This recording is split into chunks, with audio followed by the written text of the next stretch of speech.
All right, welcome back, grade 9s. We are going to do the next 3 as a set because they have a common theme, which is the environment. And then I'll give you a chance to do some more worksheet stuff so that you're not listening to me talk forever and always, because obviously you need a break from that at times too. So to begin with, the next term in your notes would be biodiversity. And the simple quick definition is the number and variety of plant and animal species on Earth. So biodiversity, the word diversity means differences, and bio is biological, so we talk about living things. So it's the number of living things, plants and animals, and the different species of those on this planet. Biodiversity. So sometimes we'll hear the term biodiversity, someone will be talking about something is a threat to local biodiversity. If something is a threat to local biodiversity, if you introduce it, it may outcompete some of the local plants and animals. And it may end up changing the ecosystem. So there are some plants and animals that may not be native to an area, but if they're introduced to an area, it may outcompete the things that are there. So as a consequence of the Columbian Exchange, when Columbus in the late 15th century discovered the Americas and introduced new items like pigs and things like that, introducing things like pigs to islands like the Hawaiian Islands, when Captain Cook did that, it ended up changing the biodiversity of those islands. If you go to the Galapagos Islands where there's animals that have no natural predators, if you go and introduce like some fox or wolves, that would completely destroy the biodiversity there, right? So biodiversity is the number and variety of plants and animals. But by introducing something, you may actually end up destroying other things. Dandelions is a great example. Dandelions are not native to North America. They're not native to the Americas. That Europeans brought dandelions with them as a part of the Columbian Exchange, but suddenly dandelions outcompeted many of the local grasses and plants that are native here, and now we see dandelions all over the place, right? Because they have a competitive advantage in this environment. So this cartoon here is showing the planet Earth, and it's making a comment about biodiversity. So trying to decipher this cartoon, one of the key is to look at the nuances and specifically the facial expression. You know, what is an emotion that we can attach to the planet here? Are they happy? Are they comfortable? Are they confident that they can continue to hold what they're holding? You know, if that was you and you're giving that face, we're in the weight room and you're giving that face and you're trying to do like a record squat, or just because the hands are up like that, or maybe if you're doing a behind the neck military press, I'm looking at your face and I'm like, maybe this person doesn't have it. Maybe they're going to drop the weight. So by looking at the facial expression of the Earth here, we can infer that the cartoonist is suggesting that there's what? What's the problem? What's the problem that the cartoonist is saying? So the Earth here, the knees are getting a little shaky, the arms are getting a little shaky, like you're in the weight room and you're trying to do a PR, a personal record, and you don't quite have it. Not on that day. So this person's a little shaky, but this person's the Earth. This is not Dwayne "The Rock" Johnson. This isn't some lifter that we know from Hollywood. This is the Earth, and they're not lifting weights. They're lifting what? People, right? So it's people that is causing the person to shake. So the message that the cartoonist is making here is that the Earth has a problem of overpopulation of us. That we, and you'll continue this idea in grade 10 social studies and in grade 10 science as well, but the carrying capacity, right? The carrying capacity of humanity may be 12 billion, and we're, at 8 billion today. But because of our ecological footprints, which we'll come to later here, because of the lifestyles that we have, we're consuming more than 12 billion people would, and the Earth cannot sustain us. I've seen it being said that to sustain our lifestyles, we need 3 planets because of the finite resources that we have. So that's what the cartoonist is trying to say, that in terms of biodiversity, one of the threats that we have is humanity. That humanity, if you introduce mankind to a local ecosystem, it's a big threat to biodiversity. We end up clear cutting a lot of the trees away, getting rid of the plants, get rid of the native trees, and then we bring in other trees. So we might have our favorite trees, but they're not trees from Canada. They might be a Japanese maple or something. We're like, oh man, I love the looks of that. Well, you're changing the biosphere. You're changing the biodiversity of this ecosystem. So biodiversity is the number and variety of plants, and we may assume that introducing one more might be good because we're adding to the number, we're adding to the variety, but you may add some and they may actually outcompete those that lived there before. One of the things that makes a desert is that typically there's very few species living in it.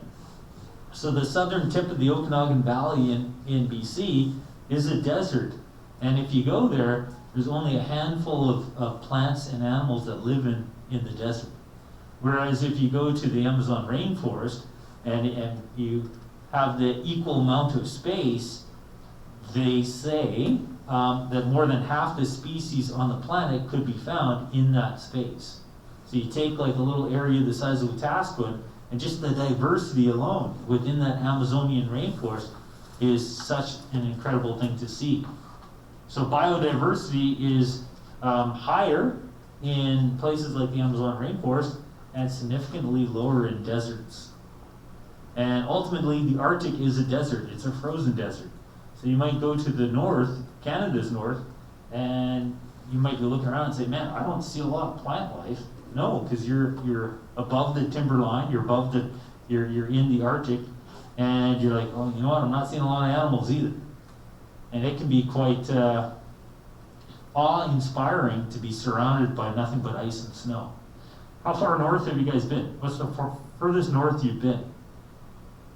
Anybody been to, north of 60? Have you left Alberta and gone north? So it changes, right? The further north you go, the more it changes. And it can be quite awe-inspiring. Like, awe-inspiring means like you kind of just sit back and it's beautiful. It's also very different. It can be very quiet the further north you go.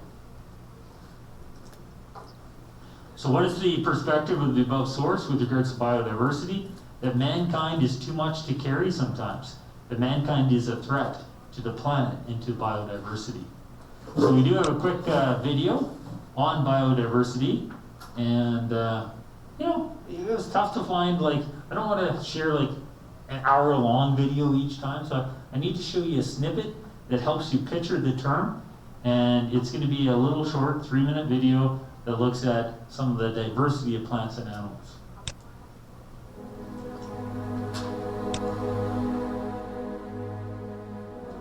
Biodiversity is a term that represents the total variety of all life on Earth. That's a big thing to sum up.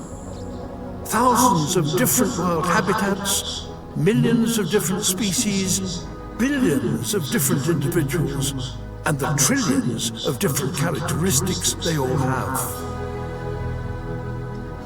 The total biodiversity of our planet is immense. Which is a good thing, because the more biodiversity, the more secure all life on Earth is, including ourselves. Only when life is at its most varied, vigorous, biodiverse, can we hope to thrive.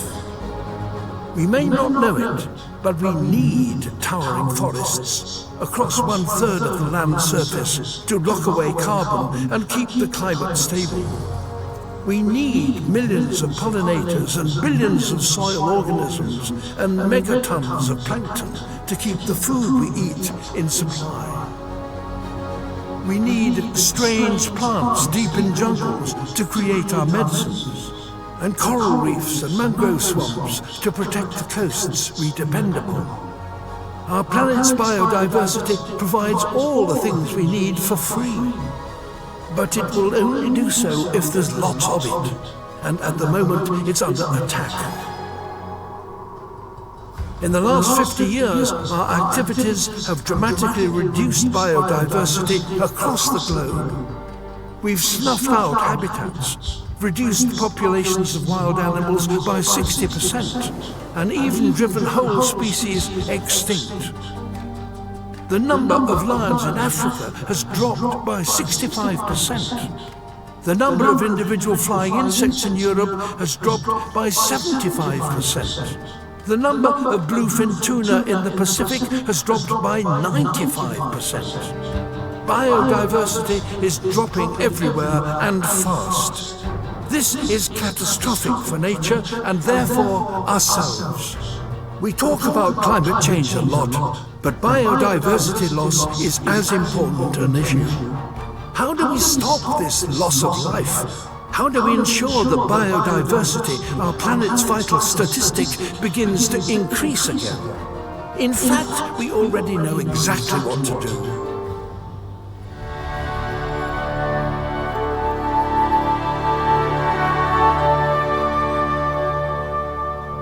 Follow Our Planet, visit ourplanet.com and watch the series on Netflix. All right, so definitely a beautiful video. Lots of amazing pictures of diverse plants and animals, but also a video that should get our attention in the sense that we are the stewards of this planet, that we are meant to care for it. And the biodiversity has changed within your lifetime, changed a lot more within my lifetime, and it will continue to change. So we look back at the history of North America, and there once were animals in North America like the mammoth. But when the mammoth was basically driven into extinction by either man or by nature, by the Ice Age, that changed the ecosystems here. To take away that great, woolly mammoth and you basically eradicate the American elephant, right? That's what it was the American elephant. So you get rid of the American elephant, and it changed the ecosystem underneath it. So next up we have ecological footprints. So if on the if on the evaluation on Monday you see this picture, and I'm saying if because I know it's there because I've already put it on there, then the answer is probably ecological footprint. So what is our ecological footprint? You're going to hear it a lot in grade 10 again, and I'll talk about it in grade 12 again. So if we see each other again next year in 10 or in a few years in 12, we're going to be hearing the term ecological footprint again. So ecological footprint is the amount of land needed to sustain your lifestyle. So the amount of land that we need to sustain our lifestyle. So what kind of impact does our lifestyle have on the environment? What kind of impact does it have in terms of what is needed to sustain it? So this morning, I get up, what did I have for breakfast? Well, I had some eggs. So there's an ecological footprint for that. Somewhere, there were some chickens at some point that laid those eggs that I ate. It's a mystery, really, a pastoral fantasy. We have no idea where our food comes from a lot of the time. But there's a footprint. There's a chicken house somewhere with chickens in it that helped me have breakfast this morning. That's part of my ecological footprint. Then I had toast. So inside that toast, it was whole wheat bread. So somewhere that wheat had to be grown. So a part of my breakfast came from a wheat field. Ecological footprint. I had some peanut butter on the toast for lunch. So peanuts have to be raised and harvested somewhere and transported. So all of that, including not only the harvesting, but the transportation of the goods that I consume, is a part of my ecological footprint. So in definition, it's the impact of a person or community. Sometimes we talk about the ecological footprint of Calgary or of Edmonton or Canada. But at a micro level, it's the impact of you as a person on the environment, and Canadians globally are among the worst. And it's partly due to our environment. It's cold here, So part of our ecological footprint is we need natural resources because it's cold outside. You're gonna need to turn on the heater, need to turn on the furnace. It's expressed about the amount of land required to sustain your lifestyle. Now, not a lot of people live on big acreages, but it turns out we all need several acres to sustain the lifestyle that you and I are living today.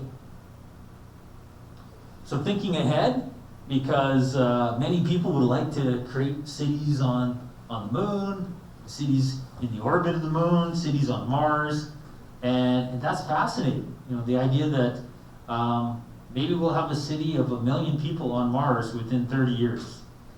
That's fantastic to think like that.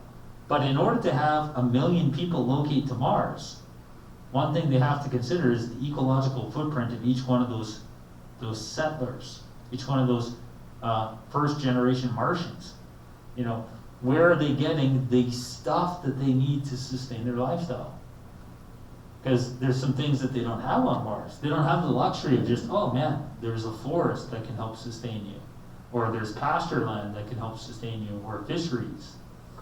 So this planet has provided us the gift of life. And within this planet, there's an impact of life back on the planet, and that's our ecological footprint. So even if you live in a city, chances are you consume stuff from outside the city. So people living in Edmonton, they might live in a tiny little apartment. Maybe it's 400 square feet. You know, it's like basically a two-room apartment. You have a bedroom, maybe it's even like a bachelor apartment where the bedroom's a part of the main area, right? So you have a small little apartment, but you still have an ecological footprint bigger than that because not everything you consume comes from that apartment. I'm assuming that you're eating stuff that is grown outside the apartment. So there's a documentary called No Impact Man, and it follows this filmmaker in New York City and his wife and their young child, and they're living in Manhattan, and they try to zero out their footprint. They try to have a zero ecological footprint. So they want to make sure nothing gets sent to the dump. So nothing that they do can be sent to the dump. So inside their apartment, they have a compost. They have worms that are breaking everything down. And there's other things that they have to consider too. Because coffee isn't native to New York where they live, they shouldn't be consuming coffee because there's a cost of importing coffee to New York from places like Bolivia or Colombia. And there's a lot of waste in that transportation, so they stop drinking coffee. They stop using toilet paper because toilet paper has an ecological footprint. Their child can't have diapers, so they have to have washable diapers. They can't use a washing machine because there's electricity with that. So they have to put the dirty diapers and their clothes in their bathtub and like jump up and down on it and be the agitators that clean the water. It's a year-long experiment, again called No Impact Man. It might be an entertaining thing for you to watch if you're ever bored and looking at documentaries. But man, I'm not sure I'm ready to live that lifestyle. That, yes, we have a large ecological footprint, but I don't think it's going to be simple to just turn it off and suddenly have no ecological footprint like they attempted to do. Buy everything locally. And it's much easier to buy stuff locally in a big city like New York that they have, you know, big markets on the streets and stuff like that. If all you can do is buy stuff locally, depending upon what community you're in, if you're in one of those northern communities we were just talking about, there might not be a lot of local produce, local fruits and vegetables being grown. So, ecological footprint, quick little look at what that means. Dad's still a speed demon. Shingles doesn't care. Hi, Alex here. What is our ecological footprint? Today I'm going to use illustration to explain what it is and how we feed our planet. So let's get drawing. This is what we need to provide the resources we use and to absorb the waste we produce. 1.5 planets. So that means that it takes about a year and a half for our planet to regenerate what we use in a year. The Global Footprint Network calculates every year Earth Overshoot Day, and in 2013 it was on August 19th. So that was the day when we finished using our resources for the year. So think about it as a bank account. For the first 7 months and 20 days, we lived on our annual revenue. After that, we spent our capital. Seems like there is something wrong with that math. Our ecological footprint measures how much land and water area we need to produce the resources we use, things like energy, food, land for settlements, timber, seafood, and to absorb the waste we generate. Our biocapacity is the amount of biologically productive area that is available to provide the resources we use and to absorb the waste. So we can compare footprint and biocapacity to see if we are well balanced or not. So let's dig into that a little. I live in Canada, and our ecological footprint in 2007, that was published in 2010, was 7.01, meaning that to provide what we consume every year, we need 7.01 global hectares per person. But we live in a huge country, and our biocapacity was actually 14.92 global hectares per person. So if we do the math, the difference was 7.91, which means that technically we are an ecological predator country. Does that mean that it's okay to consume as much as we do? Well, not really. Because if the whole world lived like us, we would need more than 4 planets to produce the resources we use and to absorb the waste. Because not every nation has so much land, such huge forests, and so many other natural resources. The United States has a footprint of 8 and a biocapacity of 3.87, so the difference is minus 4.13. So they are a big ecological debtor country. This is actually the case of most developed countries. Among the smaller footprints is the Democratic Republic of the Congo with 0.75. Although it's not an economically rich country at all, it has a biocapacity of 2.76. So you see that it's also an ecological predator country with a difference of 2.01. The Global Footprint Network published the footprint in low, middle, and high-income countries between 1961 and 2008. This is the world's average biocapacity. What do you notice? Yeah, it is systematically decreasing. So basically, the story reads, the wealthier people are, the bigger the footprint. So when we can afford it, it's hard to resist, I guess. And this is also confirmed by the fact that 17% of the world population consumes 80% of the world's resources. So the main problem is not the absolute lack of resources, it's the fact that our global consumption is extremely uneven and inefficient. So these were footprints for nations, but you can also measure the ecological footprint of an individual, a city, a business, or all of humanity to assess our pressure on the planet. So I calculated my own ecological footprint on the Global Footprint Network website, and it is about 5.5. So why is it significantly less than Canada's footprint of 7? Well, mostly thanks to my lifestyle. I rarely eat meat, I drive very little, I live in a highly energy efficient house, etc. So you can go and calculate your own personal footprint if you like. I included the link in the description below. So the ecological footprint is a really useful way of understanding our relationship to the planet and how the ways in which we live impact our ability to survive and thrive as a race over time. So try it, you may find it interesting. As usual, here are the key points to keep in mind. Humanity uses more resources than the Earth provides. The main problem is not the absolute lack of resources, it's the fact that our global consumption is unevenly distributed, that it favors only a few, and that it's also extremely inefficient. And the ecological footprint is a great tool to assess the pressure that we put on the planet. Basically, it helps us keep the big picture in mind and not get lost in the details.